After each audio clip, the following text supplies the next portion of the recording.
안녕하세요. 투데이안경 코리아마켓 손유빈입니다. 안녕하세요. 박수진입니다. 2023년 마지막 주, 이제 시장은 2024년을 바라보고 있는데요. 금리 인하 기대감에 이 중심으로 낙관론의 시장에서 힘이 실리고는 있지만 국내 증시는 아직도 어디로 갈지 정확한 방향을 정하지 못하는 모습입니다. 코스피는 외국인과 기관이 동반 매수에도 불구하고 개인이 6천억 원 넘는 매물을 쏟아내면서 2,600선을 겨우 지켜냈고요. 코스닥 같은 경우는 외국인과 기관의 동반 매도에 약보합권에서 마감을 지었습니다. 시총 상위주들 오늘 흐름은 어땠나요? 네, 삼성전자가 외국인과 기관의 러브콜에 또다시 신고가를 경신한 가운데 시총 2위인 SK하이닉스도 동반 상승세를 기록했습니다. 코스닥은 에코프로 비행과 에코프로가 3%대 낙폭을 기록하면서 코스피와는 상반된 분위기를 보였는데요. 뚜렷한 방향을 잡지 못하고 눈치 보기가 이어진 하루, 투데이안경 코리아마켓 첫 번째 이슈픽의 주인공은 누구일까요? 올해 코스피 시장 시총 상위 10개 종목의 움직임이 어느 때보다 활발했습니다. 2차 전지주로 수급이 쏠리면서 포스코홀딩스가 시총 10위권 내 무사히 안착한 반면 카카오는 10위권 밖으로 밀려났는데요. 투데이안경 이슈픽 첫 번째, 포스코그룹주 2차 전지 날개 달고 시총 증가율 업입니다. 올해 10대 그룹의 시가총액은 지난해 말 대비 23%가량 증가한 것으로 나타났는데요. 포스코, SK, 한화, 현대, 삼성, HD현대 등은 시총 상승폭이 컸던 반면 신세계와 롯데, LG 등은 시총이 감소를 했습니다. 특히 포스코그룹주는 2차 전지 모멘텀이 호재로 작용을 하면서 시가총액이 무려 116.32%나 증가를 했는데요. 지난 7월 고점 기록 후에는 조정 국면이 지속이 되고 있습니다. 오늘 포스코그룹주 흐름 어땠나요? 네, 포스코 그룹주 중에서는 포스코 DX만이 연말 차별화된 랠리를 보여주고 있습니다. 내년 1월 코스피 이전을 앞두고 상승세를 이어가면서 오늘 52주 신고가를 다시 썼는데요. 하지만 포스코 홀딩스 그리고 포스코 퓨처엠 등은 오늘도 약세를 면치 못했습니다. 포스코 그룹주 이슈에 이은 투데이안경 이슈픽 두 번째 주제는요. 네, 투데이안경 이슈픽 두 번째, 호재만발 바이오주 내년 주도주 예고입니다. 주요국의 내년 금리 인하 기대감이 확산되는 가운데 국내 제약바이오의 기술 이전 계약이 연말 들어서 잇따라 낭보를 전하고 있죠. 또 내년 초에 JP모건 헬스케어 등 이벤트도 예정이 되어 있어서 바이오주가 내년 주도주로 급부상을 하고 있는데 오늘 바이오주 전반적으로 에너지가 좋았죠. 네, 2조 2,400억 원 규모의 기술 이전 계약 소식을 전한 레고캠 바이오가 급등하면서 신고가를 기록했습니다. 또 항체 신약 개발 기업인 파맵신도 2거래 연속 상한가로 마감했는데요. 펩트론, 한미약품 등 비만 치료제 관련주와 알테오젠 같은 신약 기술 개발 기업도 고른 상승세를 보여줬습니다. 내년 주도주로 급부상한 바이오주, 종목별 성장 스토리 잘 따라가 보셔야겠습니다. 네, 투데이안경 이슈픽 종목 포스코그룹주와 바이오주 가운데서 뜨거운 관심을 모으고 있는 포스코 DX와 포스코 홀딩스, 레고캠바이오 그리고 펩트론입니다. 종목들의 최적화된 매매 타이밍을 포착해보는 매도의 기술, 지금부터 시작합니다.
종목별 최적화된 매매 타이밍을 포착해보는 매도의 기술, 투데이안경 이슈픽 첫 번째, 포스코그룹주 2차 전지 날개 달고 시총 증가율 업입니다. 10대 그룹 중에서는 올해 포스코그룹주의 약진이 단연 돋보였는데 SK, 한화, 현대차도 시총 증가율이 평균 이상입니다. 근데 반면에 신세계나 롯데, LS 같은 경우에는 역성장을 기록을 하고 있는데 이들의 희비가 지금 엇갈리게 된 배경에 대해서 이사님께서는 어떻게 좀 해석을 하실까요? 우리가 본업 같은 경우에서 성장이 더해질 때 같은 경우가 보통 주가 같은 경우가 반응을 하기 마련입니다. 포스코 그룹주 같은 경우는 본업 같은 경우가 이제 철강 사업 이 부분이 아무래도 중국의 공급 이슈는 있기는 하지만은 공급에 대한 재고 부분이 거의 바닥권에 이른 상황이고요. 중국이 경기 부양책을 단행하는 조건이 부합된다라고 하면은 본업의 회복이 나타날 수 있겠고, 여기에 더해져서 재련 사업 기반으로 해서 향후에 뭐 폐 배터리 사업까지도 우선은 확장이 가능하겠고, 가깝게는 내년부터 이제 양극재 소재와 관련된 사업에 매출이 발생하기 시작한다는 점이겠습니다. 그런 부분, 즉 본업에 대해서 바닥권의 형성, 여기에 더해져서 신사업의 매출 발생 가능성까지 주가에 반영이 되는 단계로 보이고요. 나머지 롯데라든지 신세계 그룹 같은 경우는 본업 같은 경우가 역성장의 형태도 나올 수 있는 구조를 가지고 있고, 여기에 대해서 신사업 같은 경우에 개진이 좀 뚜렷하지 않다 보니까 주가는 이런 식으로 차별화가 나오는 것으로 보입니다. 무작정 지주사에 대한 할인을 놓고 기업을 바라보기보다는 핵심은 본업에 대해서 바닥권 형성 가능성과 함께 성장에 대한 부분에 모멘텀이 반영된다라고 하면은 이와 같이 주가 차별화가 가능하겠고, 실제 매출과 영업이익이 올라가는 그 구간에서는 주가 복원력이 빠를 수 있다는 점을 말씀을 드립니다. 네, 이 미래 먹거리를 중심으로 한 체질 개선에 대한 여부가 이제 그룹주 시총을 가른 결정적 계기로 작용을 했다라는 말씀인데, 자 그러면 이제 10대 그룹의 내년 먹거리 확보가 지금 어떻게 진행이 되고 있는지 궁금하고요. 뭐 이를 토대로 봤을 때 내년에 혹시 이제 가장 도약이 좀 기대된다라는 그룹주는 어떤 쪽을 보고 계세요, 지점장님? 예, 뭐 사실상 올해 주가로만 보면 정말 극명했죠. 정말로 이제 아까 앵커님께서 말씀하셨던 대로 포스코에 대한 그룹주가 110% 이상의 상승률을 보인 반면에 뭐 내수주라고 할 수 있는 롯데라든지 신세계라든지 이런 그룹들은 굉장히 안 좋았습니다. 사실 산업 구조가 한국에 대한 산업 구조가 많이 바뀌었다라고 볼 수 있을 것 같습니다. 뭐 사실상 통신으로 시작을 해서 뭐 2000년대 때 IT 버블로 인해서 이랬던 부분이 최근에 이제 올해 하도를 보면 사실상 2차전지 상반기에 굉장히 크게 상승을 했었고요. 뭐 방산이라든지 우주항공이라든지 이러한 부분, 그리고 뭐 AI로 인한 반도체에 대한 부분, 이런 부분이 사실 그룹에 있어서 뭐 로봇이라든지 이런 부분에 있어서 없다라고 하면은 좀 고전을 하는 것 같고요. 실질적으로 내년도도 뭐 같은 양상으로 갈 수 있을 것 같습니다. 최근 들어서 이마트 주가라든지 이런 부분 굉장히 어렵고, 뭐 케미칼이라든지 중국에 대한 의존도가 있었던 것들은 굉장히 어려운데요. 내년에도 마찬가지로 가지 않을까라고 예측을 해볼 수 있을 것 같고요. 역시나도 뭐 삼성 하이닉스에 대한 이제 반도체에 대한 부분, 그리고 뭐 로봇에 대한 부분, 우주항공에 대한 부분, 하나 같은 경우 방산이라든지 우주항공에 대한 부분들 강했던 부분이라든지 이런 부분은 지속적으로 갈 수 있을 것 같습니다. 그러니까 올해처럼 내년도 가지 않을까라고 생각을 하고 있습니다. 네. 자, 그러면 2023년 10대 그룹 가운데서는 포스코 그룹주가 가장 주목을 받았는데, 그 가운데서 포스코 DX와 포스코 홀딩스를 한번 매도의 기술을 올리고 두 종목에 대한 두 분의 의견 여쭤보도록 하겠습니다. 자, 지금 포스코 DX부터 볼 텐데요. 내년 1월 2일부터 포스코 시장에서 매매가 개시가 되는데, 코스피 이전을 앞두고 연일 랠리를 이어가면서 52주 신고가를 보여주고 있습니다. 자, 지점장님께 먼저 포스코 DX에 대한 의견 여쭤볼까요? 예, 뭐 코스닥에 있었던 기업들이 다 이제 이전 상장하면서 사실상 오늘 뭐 많은 얘기도 있겠지만 코스닥이 이러다가는 정말 수급이 싹 사라지는 게 아니냐는 우려도 있었습니다. 뭐 주가 뭐 DX 같은 경우에는 뭐 주가로 보면 다른 얘기지만, 우선은 뭐 2010년도에 포스코 데이터랑 이제 포스콘이 이제 합병을 통해서 포스코 ICT로 출범을 했고요. 결국 이제 DX를 통해서 뭐 신사업 추진에 대한 부분, 그러니까 보통 이제 대기업 계열사들의 IT를 담당하는 부분이 뭐 있죠. 뭐 삼성 SDS라든지 뭐 신세계 INC라든지 이런 부분, 그리고 뭐 포스코 그룹에서는 이제 ICT 가 있었었죠. 그러다 이제 DX로 이제 바뀌었고, 최근 들어서 관심을 받는 게 이제 그룹 자체가 굉장히 많이 커지고 있기 때문에 그에 따라서 IT라든지 시스템이라든지 이런 부분, 신사업이라든지 이런 부분에 굉장히 최적화됐다라고 말씀드릴 수 있을 것 같고요.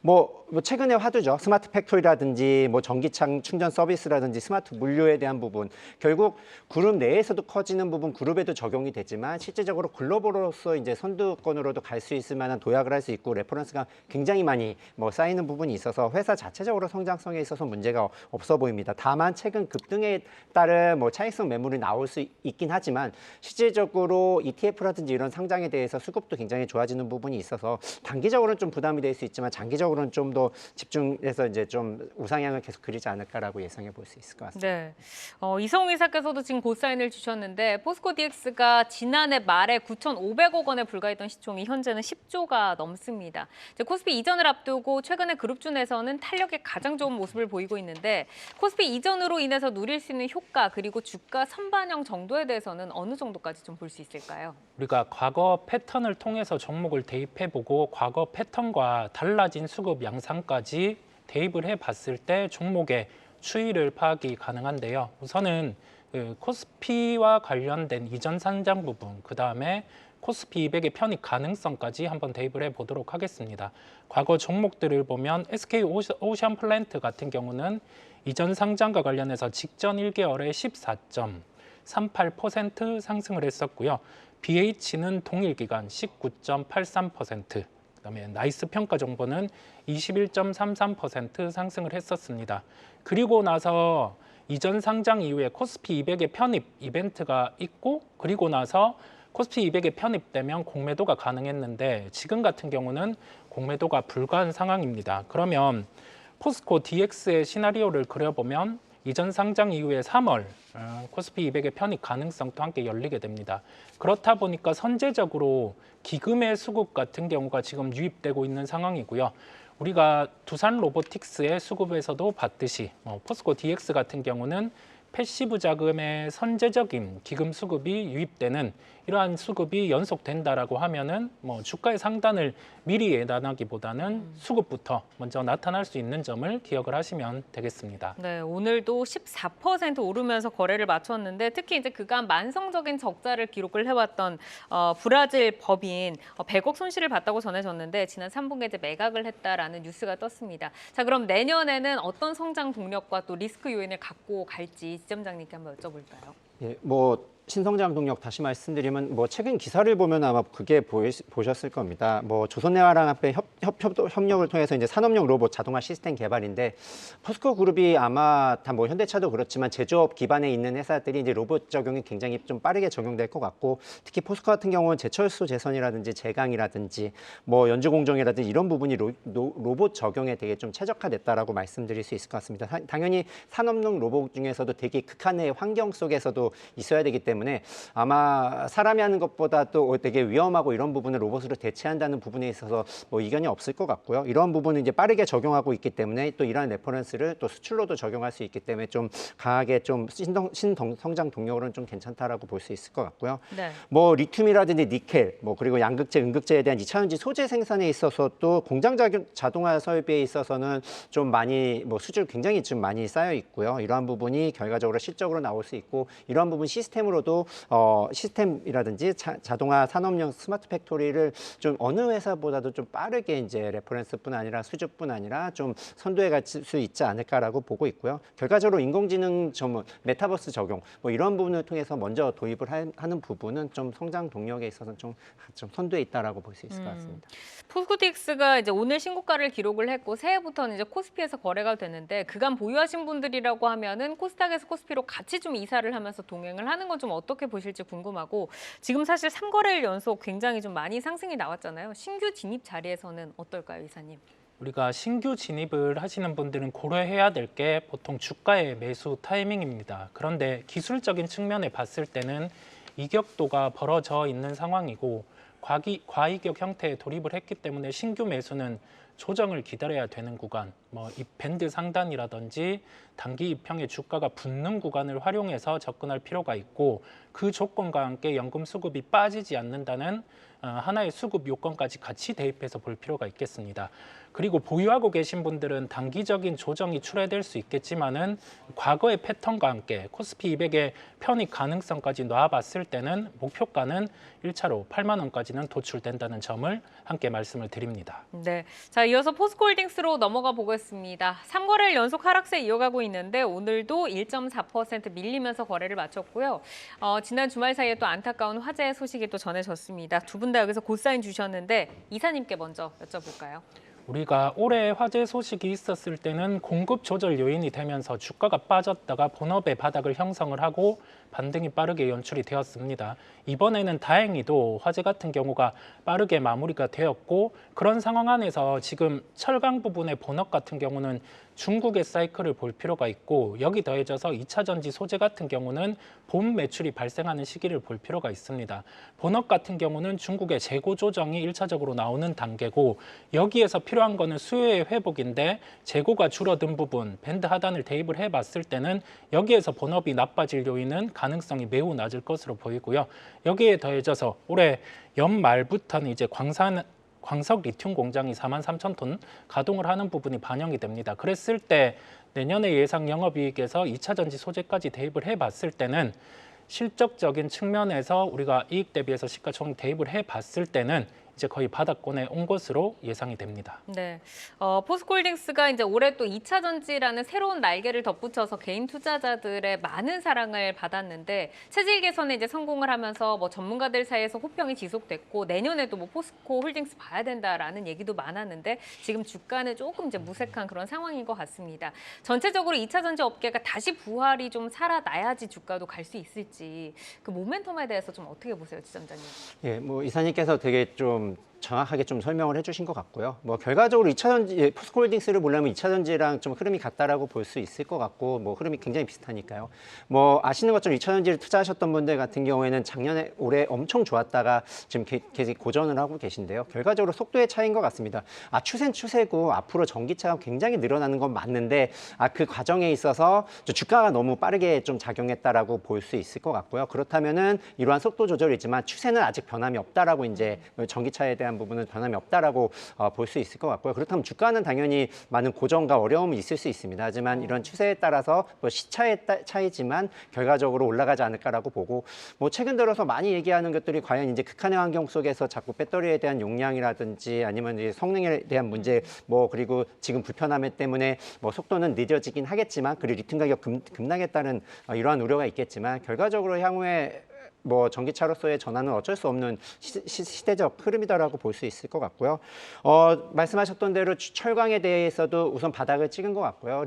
뭐 최근 들어 포스코홀딩스가 뭐 상반기에는 너무 많이 올랐기 때문에 사실 밸류에이션 부담은 있었지만 최근 들어 조정 기간을 겪으면서 밸류에이션 부담은 좀 많이 줄어든 것 같습니다. 언제 오를지 모르겠지만 바닥권은 좀 형성하고 있지 않나라고 볼 수 있을 것 같습니다. 네, 여기서 지금 이제 단어가 고전과 어려움이 있을 수 있고 언제 오를지 모르겠다라고 좀 말씀을 주셨는데 어쨌든 방향은 정확하다라고 하셨잖아요. 그럼 이사님께 한번 전략을 좀 여쭤보겠습니다. 탄력이 조금 둔화가 된다고 하면 종목 교체를 해야 할지 어떤 쪽으로 생각하세요?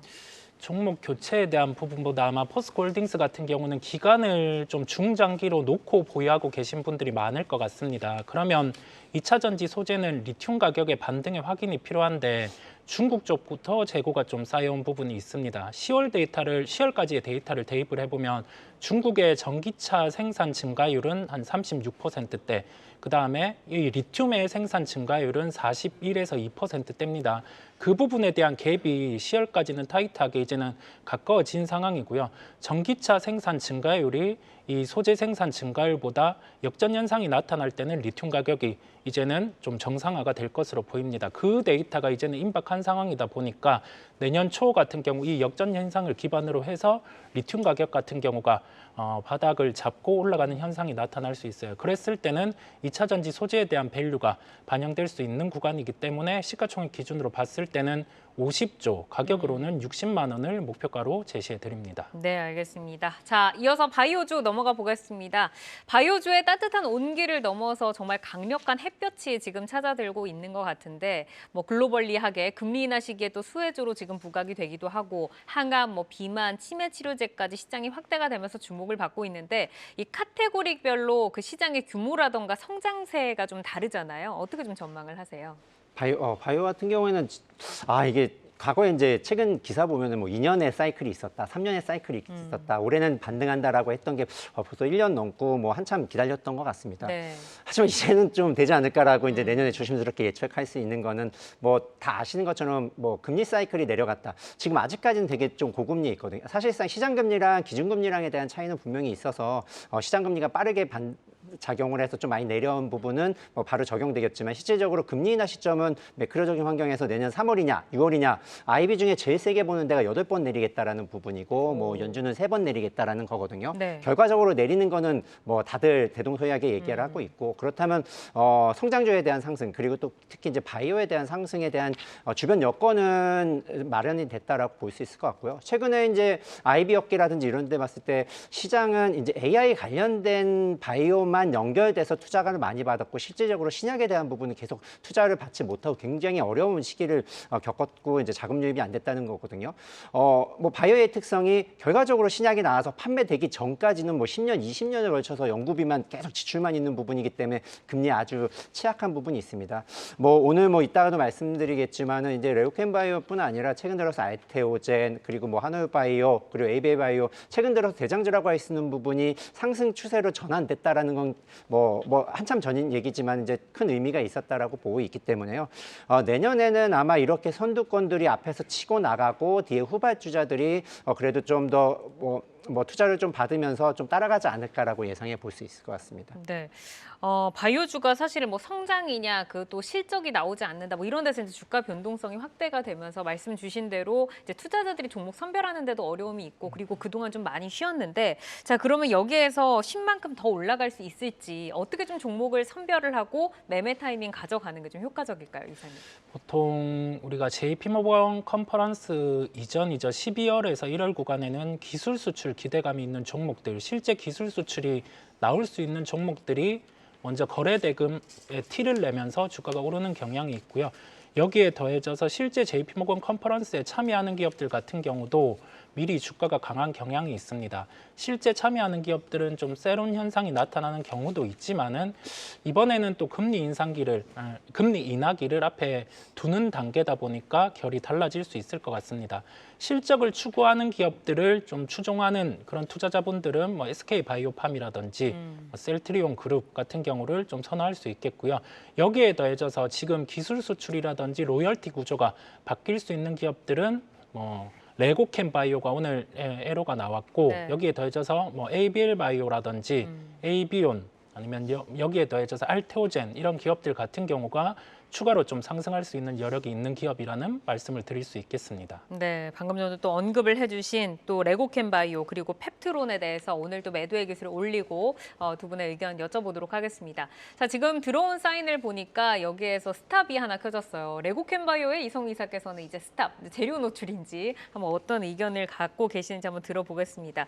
지금 세계적 제약사 존슨앤존슨의 자회사 얀센 바이오텍과 기술 이전 계약 소식을 전하면서 52주 신고가고요. 오늘 조금 아쉽긴 합니다. 10%대로 조금 내려앉으면서 거래를 마쳤는데 이사님께서 지금 스탑 사인 주신 이유는 뭘까요? 여기에서 시세가 끝난다는 표현은 아닙니다. 네. 그런데 실제 재료가 나오고 나서 주가 반응이 오늘 좀 양봉 또는 종가 고가 이런 형태로 마감을 했다라고 하면은 고를 드릴 수 있겠는데 선급금도 사상 최대치고 여기에 대해서 에로의 결도 좋았음에도 불구하고 주가 같은 경우는 매물이 출회되는 모습이었습니다. 그랬을 때는 우리가 보통 기술 수출이 나온 기업들 같은 경우는 갭을 메우는 흐름이 나왔다가 주가 같은 경우가 다시 상승으로 방향을 정하는 경우가 많았습니다. 이 에로에 대한 결이 좋기 때문에 조정에 대한 부분을 놓고 매수 타이밍을 잡아서 다시 재매수를 한다라고 하면은 또 수익이 도출될 수 있습니다. 그렇다 보니까 오늘의 주가 방향을 놓고 우선 스탑을 드린 거고요. 다시금 재매수가 가능하다는 점을 말씀을 함께 드립니다. 네, 자 지점장님께서는 지금 고사인 주셨는데 이 재료가 좀 강력한 재료일까요? 저는 그냥 개인적인 의견이지만 아주 네. 강력하다라고 말씀드릴 수 있을 것 같고요. 뭐 계약을 오늘 많이 들으셨을 겁니다. 뭐 얀센하고 이제 뭐 계약금만 1억 불이고요. 그리고 단독 개발 행사금이 2억 달러입니다. 사실상 과연 1,000억 원 이상의 업프론트 피 그러니까 계약금을 받은 회사가 몇 개나 있냐면 진짜 손에 꼽힐 거거든요. ABL 바이오라든지 뭐 몇 개 안 됩니다. 최근 들어서 종군당에서도 이제 굉장히 큰 딜이 터졌었는데요. 규모도 커져가고 있지만 질이 달라지고 있다라고 말씀드릴 수 있을 것 같고요. 뭐 이사님도 좋은 말씀도 해주셨지만 결과적으로 이 ADC는 시장의 트렌드라고 볼 수 있을 것 같습니다. 뭐 올해였죠. 그 시즌 그러니까 이제 뭐 그 미국에 있는 CJADC가 큰 폭의 이제 빅딜이 있었던 것뿐 아니라 많은 회사들이 비상장뿐 아니라 미국 회사들 아니면 뭐 글로벌 회사들이 계속적으로 큰 딜을 가지고 성사되고 있는 부분이 있거든요. 오늘 이제 기술 수출했던 부분이 드랍트 ADC에 대한 부분인데 드랍트 같은 경우에는 뭐 고용암 세포에서 과발현되는 항암, 표적, 단백질인데요. 결과적으로 암 세포를 잘 자라게 할 수 있는 거를 억제하는 부분에 있어서 드랍트 같은 경우에는 많이 적용되는데 최근에 트레빌이라든지 아니면 뭐 최근에 아스트라제네카랑 이제 다이치 산교가 계약 맺었던 규모가 어마어마하거든요. 결과적으로 ADC 1세대 같은 경우에는 혈중에서 그 톡신들이 떨어져 나가면서 부작용이 굉장히 컸었는데 2세대, 3세대에 올라오면서 정말로 암 표적만, 암만 하면서 효과가 굉장히 좋아서 헐트 ADC 같은 경우에는 너무나도 좋은 결과가 있기 때문에 이 ADC에 대한 부분에 되게 기대를 많이 하고 있거든요. 과연 키투르다가 여기서 뭐 특허가 풀렸다라고 했을 경우에 과연 다음 해결책이 뭐냐라고 했을 때 ADC밖에 없다라고 이제 볼 수 있을 것 같고 이제 개인적인 의견입니다. ADC를 활용할 수밖에 없다라고 볼 수 있을 것 같고요. 뭐 제형도 변하는 것도 맞지만 이러한 부분에 있어서는 좀 나름 굉장히 큰 의미 있다라고 볼 수 있을 것 같고요. 결과적으로 누적이 굉장히 많이 쌓여갖고 거의 뭐 8조 수준의 뭐 부분이 있기 때문에 뭐 저는 뭐 앞으로도 충분히 뭐 가능성은 굉장히 크다라고 보고 있습니다. 네, 자 그럼 바로 펩트론도 넘어가서 한번 두 분의 의견 여쭤보겠습니다. 기관의 매수세 이어지고 있고 지난주부터 다시 우상향 흐름입니다. 자 이성민 이사께서는 펩트론 어떻게 보세요? 저는 주가가 박스권 상단에 위치하고 있다는 점, 뭐 기술적 반등을 놓고 볼 수는 있는 상황이에요. 그런 부분을 놓고 JP모건 헬스케어의 해당 부분과 관련된 뭐 비만 치료제라든지 그런 타겟을 놓고 아마 진행이 될 겁니다. 그 모멘텀이 존재하기에 우선은 고를 말씀드리게 되었습니다. 네, 사실 올해 뭐 바이오를 이끈 게 비만 치료제의 흥행이 아니었나 싶은데 이 펩트론에 대해서 지점장님께서는 어떤 의견 갖고 계실까요? 뭐 사실상 좀 이제 약간 국뽕이 들어갈 수 있겠지만 이제 K바이오에 있어서 좀 많이 좋아졌다라고 볼 수 있을 것 같고요. 결과적으로 약효 지속형도 굉장히 중요하다라고 볼 수 있을 것 같습니다. 뭐 최근 들어서 올라가는 회사들을 보면 이제 좀 플랫폼 형식이거든요. 여러 개 적용될 수 있는 부분이고 비만 치료제의 되게 단점 중에 하나가 이제 방광기가 굉장히 짧다라는 부분이거든요. 이거를 해결해 줄 수 있다라는 부분은 글로벌 업체들이 굉장히 관심을 많이 갖게 될 것 같고요. 네. 조만간 좋은 결과 있지 않을까라고 그냥 기대를 해봅니다. 네, 참 자랑스러운 그 K 기업들이 많이 이제 섹터별로 생겨나는 것 같은데, 자 오늘 매도의 기술 펩트론까지 이렇게 정리를 좀 해보겠습니다. 저희가 현재 주가와 모멘텀을 기준으로 매매 포인트 늘 제시를 해드리기 때문에 시장이 변화하면 전략도 변동 가능한 점 기억을 해주시기를 바라겠습니다. 계속해서 이슈와 모멘텀 팔로우하면서 여러분의 전략 체크해드리겠습니다.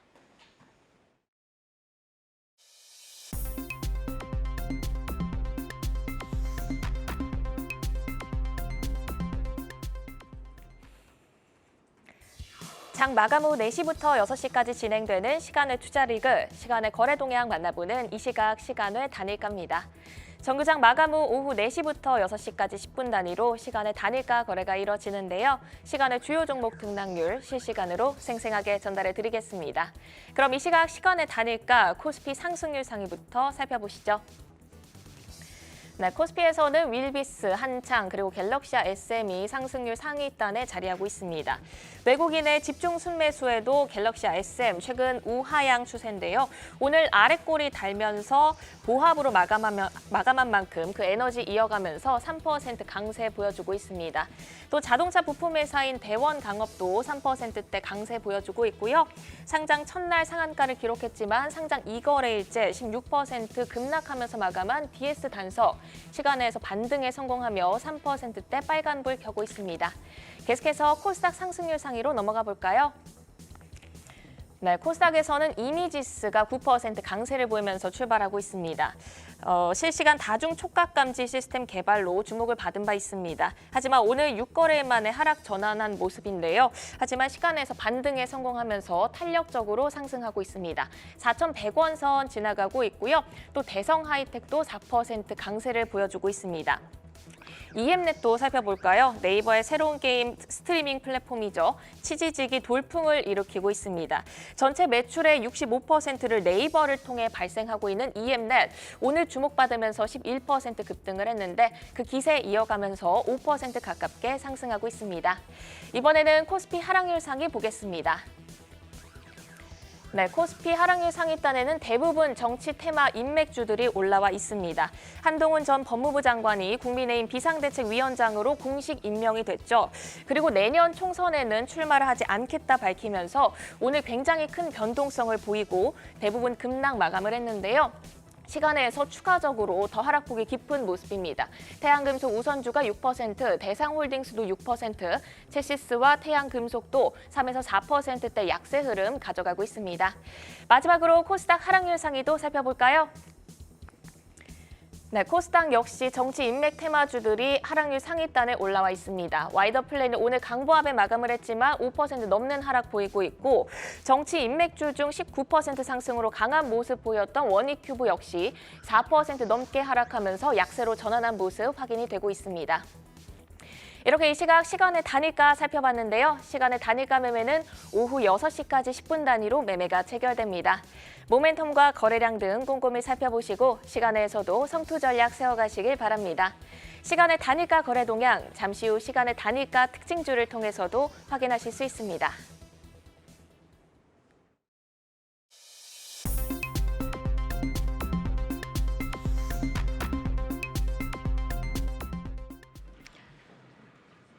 네, 새로운 주도주로 떠오르게 될 종목 만나보겠습니다. 라이징 스탁 함께 하겠는데요. 우선 오늘 라이징 스탁 수익률 베스트 종목 먼저 확인을 해보겠습니다. 자, 먼저 한중현 파트너의 종목 12월 8일 제시를 해주셨던 레고캠 바이오 목표가 6만 원 돌파를 했는데 수익률 23.5% 기록을 했고요. 또 라이징 스탁 수익률 베스트 종목 하나 더 만나보겠습니다. 이성웅 이사가 11월 17일에 제시를 해주신 FNS테크 목표가 1,500원 돌파를 하면서 수익률 16.7% 기록을 했습니다. 자, 레고캠 바이오 앞서서도 저희가 좀 매도의 기술에서 만나봤는데 지금 목표가를 10만 원으로 상향 조정을 하셨어요. 네, 파트너님 전략 한번 들어볼까요? 네, 일단 사실 오늘 이렇게 급등한 거는 어떻게 보면 얻어 걸린 거죠. 얻어 걸린 건데 그거는 그거대로 말씀드리고 이제 지금부터 10만 원으로 공격적으로 올려드린 거는 지금부터 단기적으로 무조건 갈 테니까 지금부터 다 사세요. 이런 의미가 절대로 아니고 네. 그만큼 이제 ADC 제가 지난 3주 전 금요일 날 그렇게 강조드린 ADC 기술에 대해서 내년도에는 이제 키워드를 갖고 가자 그런 의미로 그냥 10만 원으로 좀 제시를 해드려봤습니다. 그래서 단기적 네, 목표가보다는 단기적으로 그런 장기적으로. 절대 아니고 내년 한 해 동안 한번 좀 지켜보자 좀 아. 이런 의미로 한번 좀 제시를 해드려봤습니다. 네, 바이오에서 레고캠 바이오는 놓치지 말자 정도로 좀 정리를 해보겠습니다. 자, 이어서 이성웅 이사의 FNS테크 목표가 돌파를 했는데 지금 또 상향 조정해 주셨어요. 점검 받아볼까요? 내년에 OLED와 관련된 부분에 태블릿 출시는 기본적으로 한 대가 예정이 돼 있는 상황이고 우리가 HBM단에서 중요한 부분이 CMP 슬러리라는 소재가 있는데 이 부분을 재활용하는 기술을 구현했습니다. 그렇다 보니까 목표가를 12,500원으로 상향하기는 했지만은 그 단가 이후에도 추가로 충분히 상승이 가능할 것으로 보여요. 다시금 목표가에 도달을 했을 때 제가 내용을 한 번 더 업데이트를 드리도록 하겠습니다. 네, 알겠습니다. 자, 그럼 오늘의 라이징 스탁도 한번 만나보도록 하겠습니다. 오늘 세 분이 가지고 오신 종목도 화면으로 먼저 만나보시죠. 자, 한중현 파트너 레뷰 코퍼레이션, 황재수 지점장, 오스코텍, 이성웅 이사 스마트레이더 시스템 가지고 오셨는데요. 한중현 파트너의 레뷰 코퍼레이션부터 먼저 만나보겠습니다. 굉장히 오랜만에 등장을 한 종목인데 어떤 포인트 있을까요? 네, 라이징 포인트로 이커머스 시장 변화의 바람의 중심에 좀 이렇게 한번 말씀을 드려보도록 하겠습니다. 레뷰 코퍼레이션이 이커머스 시장의 변화의 바람의 중심이다. 그 가운데서 어떤 역할들로 좀 성장을 하게 되는 건가요? 네, 그 내년도에 이제 이커머스 시장의 변화의 바람으로 지금 이제 크게들 두 꼭지로 좀 보고 있는 것 같아요. 첫 번째가 말도 안 되는 가격 혁신. 그러니까 이제 요즘 좀 광고들 보면 그 알리나 테무에 네. 대한 광고들이 정말 많은데 궁금해서 한번 들어가 보신 분들 아실 거예요. 이 가격에 배송까지 해준다고? 맞아요. 중간에서 그냥 사기치고 떼먹어도 전혀 이상하지 않을 그런 가격으로 배송까지 집 앞으로 오는 게 너무너무 신기할 정도로 가격이 진짜 말도 안 되는 가격으로 좀 그렇게 제공을 하고 있는데 그런 좀 불황형 소비가 내년도 하나의 키워드가 될 것 같고 두 번째가 SNS 이용률이 아직도 계속 높아지고 있어요. 그러면서 이제 SNS랑 연계되는 그런 이제 판매들이 계속 이제 특히나 10대, 20대들 사이에서 엄청나게 좀 유행을 하고 있는데 레뷰 코퍼레이션은 그 두 번째, 그 SNS랑 이제 연계되는 그런 커머스에 조금 거기에 조금 핵심적인 종목이 아닌가 해서 오늘 한번 갖고 와봤는데 네. 동사의 이제 그 비즈니스 모델은 그러니까 광고 대행사는 광고 대행사예요. 근데 우리가 흔히 아는 광고 대행사는 아니고 광고 대행사는 보통 이제 그 광고주들한테 광고를 받은 다음에 그거를 맞는 광고를 해주는 사람들 좀 뿌리잖아요. 그 뿌리는 주체들이 인플루언서들이에요.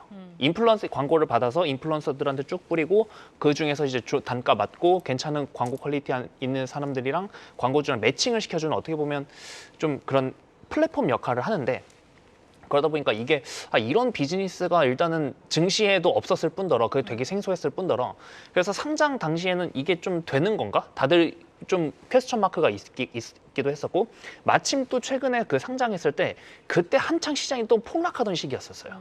그래서 상장 당일날 거의 한 마이너스 50%까지 당일날 마이너스 50%까지 빠지는 그런 종목이었는데 그런 걸 떠나서 비즈니스 모델만으로도 충분히 매력적이었고 그러면서 이제 락업 물량도 굉장히 락업 물량도 굉장히 많았기 때문에 유통 가능 물량이 그렇게 많지가 않았어요. 네. 그래서 수급적인 배경으로도 굉장히 괜찮았음에도 불구하고 약세장에서 좀 이렇게 좀 시세가 좀 눌려 있었다가 이제서야 좀 카페24나 이런 것들 관련주들이 이제 올라오면서 같이 좀 부각을 받는 모습인데 지금도 이제 주가 지금 차트 보시면 아시겠지만 계속 이제 바닥권에 있다가 이제서야 조금씩 올라오는 네. 그런 모습이라서 여기서부터는 좀 중장기적으로 보셔도 충분하지 않을까 싶어서 한번 갖고 와봤습니다. 그러니까 내년에 이제 SNS의 그런 소비 트렌드가 확산이 되면서 그 가운데서 레뷰 코퍼레이션도 함께 따라갈 것이다. 네. 그러면 주가가 이제 다시 고개를 들기 시작했는데 어디까지 좀 갈 수 있을까요? 네, 그 단기적인 시선보다는 어쨌든 얘도 이제 좀 길게 보는 그런 장기적인 시선으로 봐서 목표 주가는 한 3만 원 정도로 그리고 손절가는 전저점 레벨이 한 15,000원 정도로만 보셔도 그래도 좀 충분하지 않을까 좀 이렇게 말씀을 드려보도록 하겠습니다. 네, 알겠습니다. 자, 이어서 황재수 지점장의 라이징 스탁 보겠습니다. 오스코텍 가지고 오셨는데 어떤 포인트일까요? 이제 내년에 이제 신약이 나올 가능성이 굉장히 높아졌고요. 렉나자의 미국 FDA 신청뿐 아니라 유럽에도 신청을 했습니다. 결과적으로 좋은 결과가 나온다면 주가에 한번 업으로 되지 않을까라고 예상해 볼 수 있을 것 같습니다. 네, 사실 이제 오스코텍과 또 유한양행에 대한 시장의 기대치가 좀 올라온 지 꽤 된 것 같은데 이제는 조금 그 기대치가 주가에 더 반영될 수 있을까요? 이제 기대치가 이제 많이 사라졌기 때문에 오히려 이제 악재가 다 이제 나왔다라고 이제 말씀드릴 수 있을 것 같고요. 그렇다면 이제는 해야 될 것들이 이제 과연 이제 주가에 있어서 가장 중요한 건 FDA 승인이죠. 결과적으로 얀센에서는 FDA 신청을 한 상태입니다. 뭐 미국뿐 아니라 유럽까지 했었기 때문에 그리고 뭐 프레젠테이션 통해서 전략 발표를 통해서 50억 불은 뭐 이게 최고 판매를 뭐 50억 불로 이제 예측하는 부분은 아직 변함이 없다라고 했기 때문에 결과적으로 부작용은 있었지만 뭐 이게 생존 기간에 있어서 이제 그 무진행 생존 기간에 있어서는 좀 획기적이었다라고 뭐 자평을 하고 있거든요. 결과적으로 데이터로 나오는 거니까 이걸 가지고 FDA 승인 신청을 나서 정말 빠르면 이제 6개월 신속을 받는다라고 했을 경우에 6개월 걸리지만 이제 내년 하반기에 뭐 평소대로라면 내년 하반기에 이제 승인이 날 듯 안 날지 내년 하반기에 결과가 나올 것 같은데요. 결과적으로 OS 그러니까 FDA 승인 신청에 있어서도 있지만 판매하는 마케팅에 있어서도 가장 중요한 게 무진행 생존도 중요하지만 장기 생존이 중요하거든요. 결과적으로 약을 얻어서 부작용이 있을지언정 오래 사는 거에 있어서에 대한 욕구는 굉장히 크기 때문에 약값이 비싸더라도 오래 사는 데이터는 굉장히 중요하다라고 보고 이걸 또 마케팅에 있어서 가장 중요하다라고 보고 있기 때문에 FDA 승인 시점과 맞춰서 OS 그러니까 전체 생존 기간이 나오는 부분이 하반기이기 때문에 지금 만약에 얀센의 전략대로라면은 그거에 맞춰서 뭐 마케팅을 잘해서 판매를 1차 치료제를 판매를 잘하겠다라는 전략은 변함이 없는 것 같습니다. 네, 그러니까 오히려 노이즈가 다 반영이 됐기 때문에 이제부터는 좀 매력적인 가격대다라는 것 같은데 지금의 그런 밸류에이션은 어느 정도일까요? 우선 이제 아직까지 이제 1조에서 시가총액이 굉장히 많이 떨어졌습니다. 뭐 하지만 이제 최근 들어서 이제 뭐 바닥권에서는 굉장히 많이 올라오고 있고 뭐 기관들의 매수세가 굉장히 좀 세거든요. 뭐 선두로 갈 수 있는 유한양행 같은 경우도 최근 들어 바닥권에서 굉장히 많이 올라오는 부분도 있고요. 그리고 바이오의 시장 환경이 좋아지는 부분이 있어서 뭐 기대를 한다면은 JP모건 컨퍼런스에도 얀센도 발표가 있고 뭐 유한양행도 발표가 있고 결과적으로 전략 발표도 분명히 하겠지만은 내년에 환경이 좋아진다면 전고점에 대한 그러니까 전고점을 돌파 시도하지 않을까라고 예상해 볼 수 있을 것 같습니다. 네, 알겠습니다. 자, 이어서 이성우 이사 라이징 스탁 보겠습니다. 스마트 레이더 시스템 어떤 라이징 포인트 매력적일까요? 스마트 트레이더 시스템의 라이징 포인트는 1월 CES에서 자율주행의 부각 가능성이라는 점을 라이징 포인트로 말씀드립니다. 네, CES 이제 2024에서 역시 이제 부각될 종목으로 가지고 오셨는데 어떤 부분들을 좀 보여줄 수 있을까요? 보통 그 하나의 이벤트를 놓고 투자에 대입을 할 때는 새로운 부분이 CES 기준에서도 나오는지를 살펴보는데 이번은 자율주행 같은 경우가 중심 화두가 될 것으로 보이고 우리나라에서도 현대기아차 같은 경우가 직접적으로 참여를 합니다. 그랬을 때 레벨 3의 구현을 연기를 하기는 했지만은 어느 정도 이번에 구현을 할 것으로 보이고요. 그렇다고 하면은 이와 관련해서 핵심 기술 부분이 카메라 부분, 레이더 여기까지 함께 더해질 것으로 보입니다. 그랬을 때 그 레이더 부분이 4D 레이더로 구현될 수 있는 부분의 기술력을 가지고 있는 스마트 레이더 시스템이 모멘텀이 부각돼서 주가가 반등이 가능할 것으로 보이고요. 이게 밸류에이션으로 접근하는 종목은 아니고 모멘텀으로 접근하는 종목이기 때문에 실적이라든지 그런 부분보다는 하나의 이벤트 요소로 접근을 하시면 되겠습니다. 네, 알겠습니다. 그럼 가격 전략 바로 들어볼까요? 가격적인 측면에서 추세 형성의 초입을 나타내고 있습니다. 그러면 목표가는 23,000원을 말씀을 드릴 수 있겠고요. 매수가는 이평이 붙는 구간 18,600원대 접근이 가능하다는 점을 말씀을 드리고 손절가는 14,000원, 이 가격대는 추세가 깨지는 가격이라 14,000원을 제시해 드립니다. 네, 알겠습니다. 라이징 스탁 이렇게 정리를 해드리겠습니다. 내용 잘 참고를 해보시기를 바라고요. 오늘 함께해 주신 황재수 신한투자증권 서울금융센터 지점장, 이성훈 글로벌파트너스 이사 여기서 인사드리겠습니다. 고맙습니다.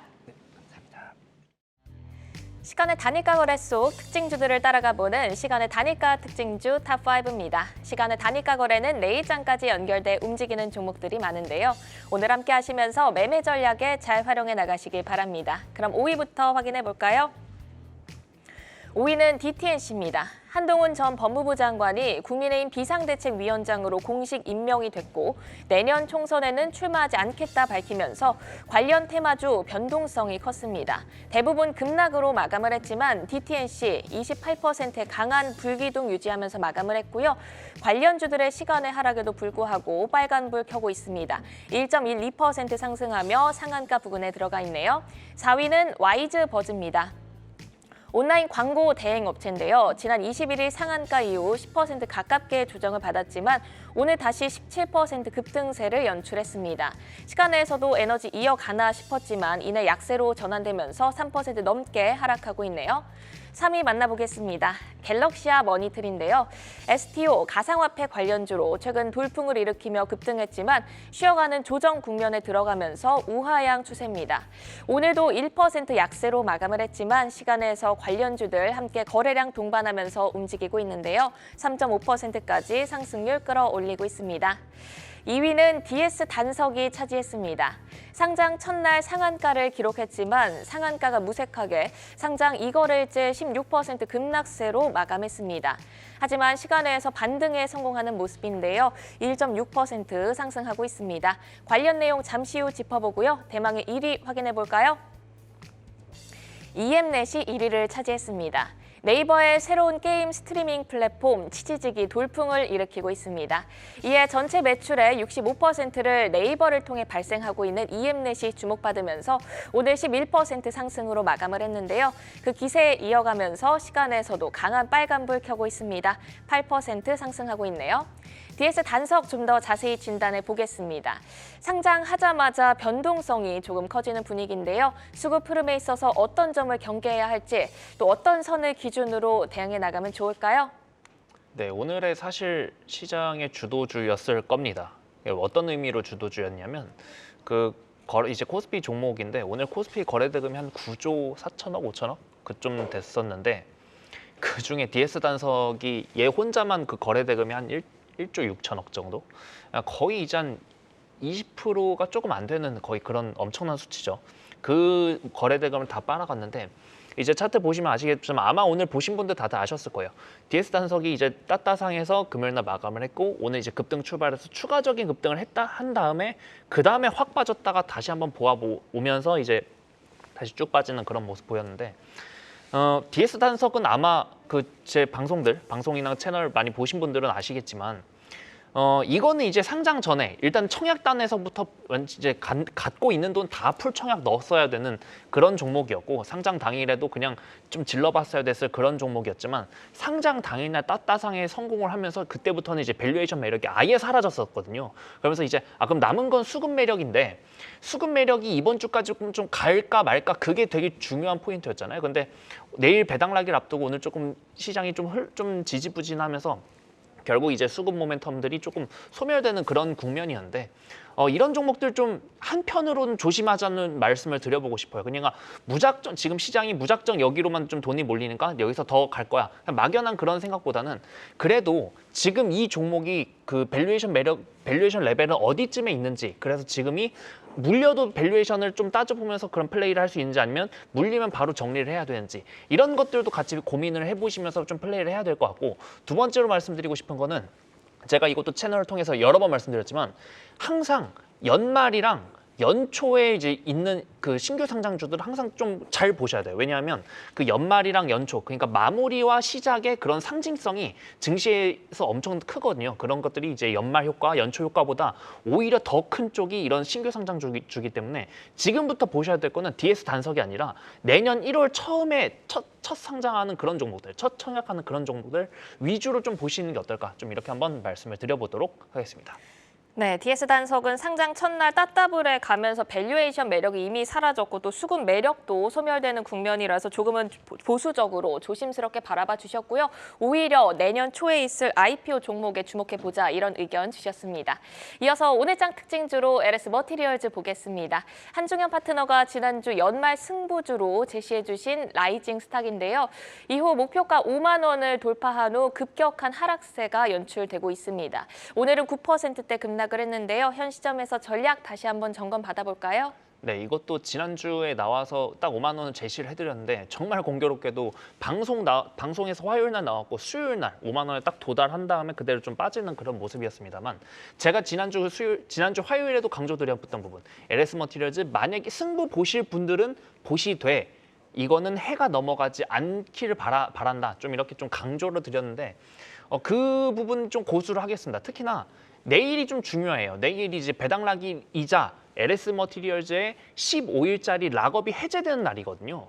그러다 보니까 지금 주가 단기적으로 과하게 오른 거는 우리 모두가 아는 건데 그러면 언제가 꼭지일 거냐? 그게 지금 이제 언제가 이제 경계선일 거냐? 그게 다들 궁금하실 텐데 저는 그 첫 경계선으로 내일 15일짜리 락업이 풀리는 그날이 되지 않을까 좀 이렇게 말씀드려보고 한 번 더 강조드리지만 얘는 이제 해가 넘어가진 않았으면 좋겠습니다. 어쨌든 제가 접근한 그 투자 포인트는 지금 이제 밸류에이션 매력이 너무나도 좋으니까 지금부터 모아가셔도 됩니다. 이런 의미가 절대 아니었고 지금 비싼 건 누구나 다 알지만 지금 시장의 수급이 다 이쪽으로 몰리고 있기 때문에 연말에 만약에 뭐라도 승부를 보고 싶으신 분들은 여기서 보셔도 나쁘진 않을 것 같다 이런 의미였으니까 이 전략 고수하셔서 해가 넘어가지 않으시길 좀 바라겠습니다.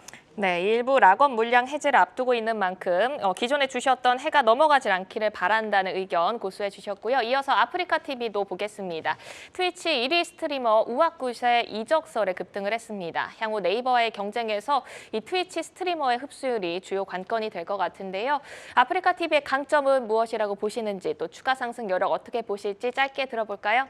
네, 결국 이제 구조적으로 트위치의 봤을 때는 그냥 트위치에서 이탈하는 그 이제 스트리머들이 대부분은 좀 네이버의 취직으로 갈 것 같습니다만 그럼에도 불구하고 낙수 효과를 충분히 누릴 수 있기 때문에 아프리카 TV도 충분히 좀 보시라는 말씀 한번 드려보도록 하겠습니다. 네, 이렇게 오늘 시간의 특징주와 오늘장 특징주 살펴봤습니다. 함께해 주신 한중현 와운의 파트너는 여기서 인사드립니다. 고맙습니다.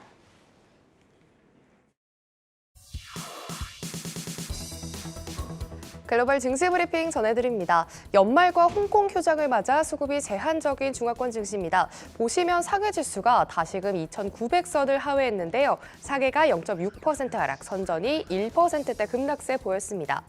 홍콩은 오늘 하루 휴장이었죠. 성탄절 다음 날은 박싱데이라고 해서 하루 쉬어가는데 홍콩뿐 아니라 영국과 독일 그리고 프랑스까지 휴장이니 참고하시길 바랍니다.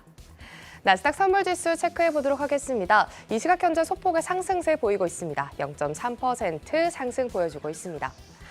마이크론이 중국 기업과 벌여온 지적재산권 소송을 해결하기로 합의했습니다.